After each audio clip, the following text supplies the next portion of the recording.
I realized recently that my own infrastructure was tired, not the city's, mine.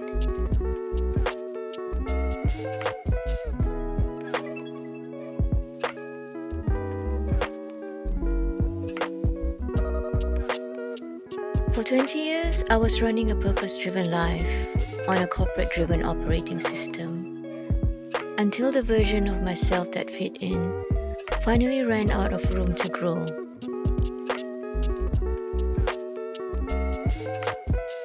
There's a peculiar ache in walking away from a life you've known for 2 decades.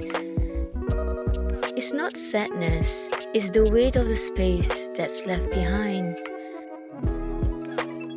You realize that for a long time, you weren't just a building career, you were building a shell. And now, the shell is gone. Look at this view, this humble shop lot, weathered and worn, sitting in the shadow of Menara 118. It's a mirror of how I feel. We are all a mix of the old versions of ourselves and the towering, ambitious things we try to become. Sometimes, the most beautiful part of a person or a city is exactly where those two worlds collide.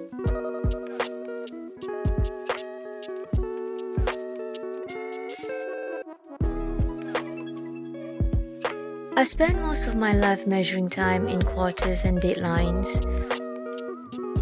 But standing here in front of a shop lot that has breathed through a century of humidity, time feels different.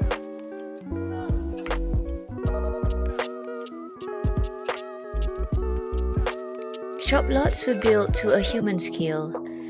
They were designed for the trade of things you can hold: spices, textiles, conversations. I've spent the last few decades in rooms with whiteboards and fluorescent lights, chasing a version of progress that always seemed to be just one more meeting away. I adapted to that structure. I fitted in because that's what you do to progress. You play the game, balancing it with a sense of purpose, until you become part of the collective identity of the organization.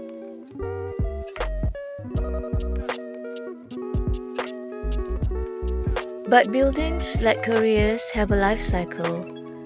I look at the older skyscrapers in the city, once the pride of the skyline, now struggling to keep up. Their bones were built for a different era.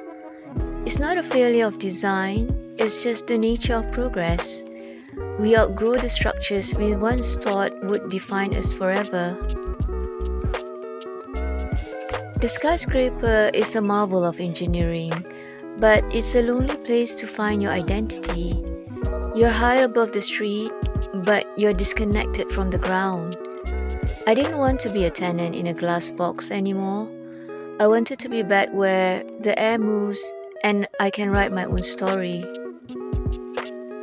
I think I stayed in that version of myself for so long because it felt safe to be part of something massive. But there's a cost to living at that scale. You start to see yourself as a function rather than a person. Your identity becomes tied to which organization you belong to, or which floor your office was on. The sabbatical isn't about escaping, it's about downsizing my ego to upsize my spirit. The race upward will continue, new towers will rise, and the ones that seem invincible today will eventually become the dated icons of tomorrow. That's okay. I'm happy down here in the shadows between the shop lots, where the scale is just right. For the first time in a long time, I can finally hear myself think. Thanks for wandering with me today.